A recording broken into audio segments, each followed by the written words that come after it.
Okay, so we're gonna be putting permanent creases in this shirt. It's super easy. It is not just done with an iron, it is done with a sewing machine. You're gonna have to use a machine like this. Commercial machines like this only have a spot for one needle hole. You cannot use this machine for this type of stitch. You're gonna have to use a machine that has a double needle plate on it. First of all, we're gonna press the shirt. You might get your shirt from the cleaners pressed. I had one customer bring me their shirt pre-pressed. That was great. If not, you're gonna have to do it. There are 2 in the front, 2 creases in the front, 3 in the back. So on the first side here, I'm gonna show you the side without the sheriff's name on it.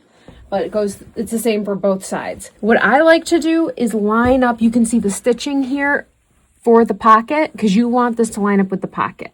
Some people take the pockets right off. I'm not doing that. So I line up my stitches here for the pocket. Make sure the pocket is completely in half. That's what we're going for. From here, a lot of times these shirts have a texture.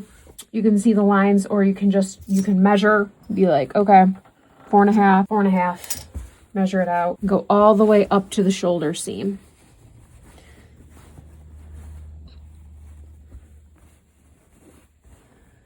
Okay, and then you are going to press it very hard, because this is going to be your stitch line.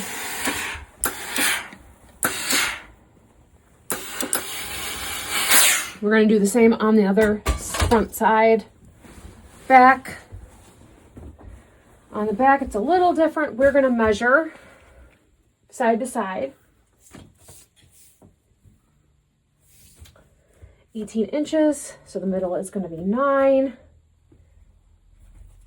Put a pin in it.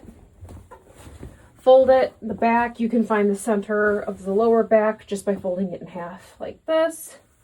Find your center. Find your center with the pin. There you go. I'm going to press this really hard.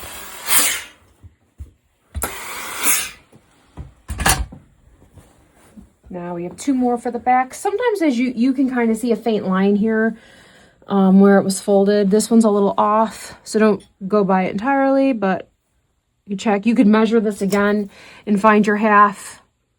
Okay. For ease, I tend to eyeball it. It looks good to me.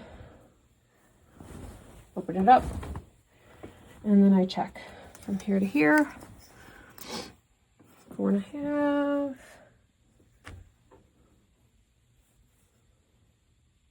4.5. Once again, press.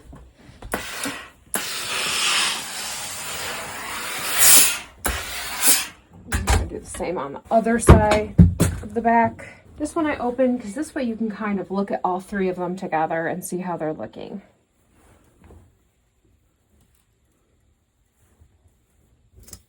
It's always okay to measure and double check yourself. Again, press really hard.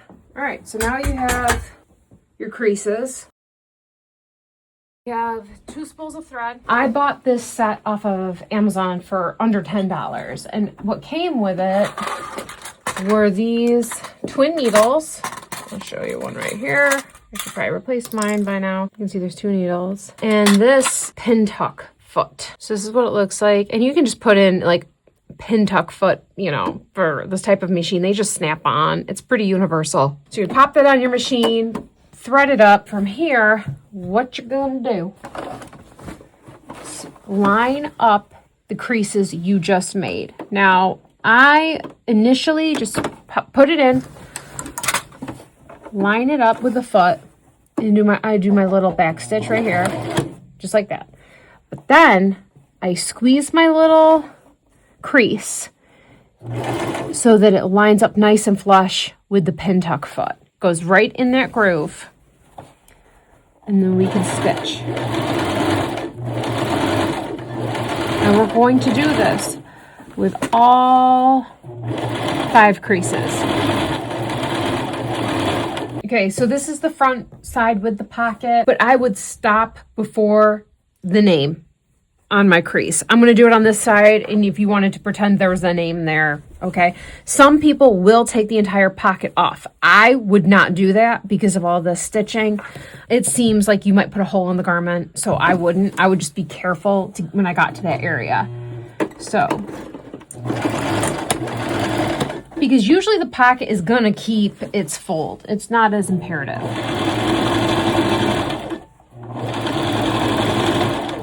So, once I get up to the pocket, I'm gonna let it flatten out a little bit. And then back stitch, I'm not gonna try to make that crease in there. Then I'm gonna go down to the bottom of the pocket, same thing, kind of like feather it in. Straight right there, but then I'm gonna ease it in. And then when you're all done, the crease in the pocket from the iron kind of keeps it all looking uniform without you having to stitch the pocket. Some people suggest putting a toothpick here and taping it down if you didn't want to like sort of hold it with your hands. I obviously don't do that, but you could try it. Sounds like a neat idea. I'll show you what it looks like finished. So when you're finished, this is what it looks like. You can see there's stitching on either side. But what's interesting is when you look inside, it almost looks zigzagged. It's literally just holding that fabric together in that permanent crease formation. And that's it.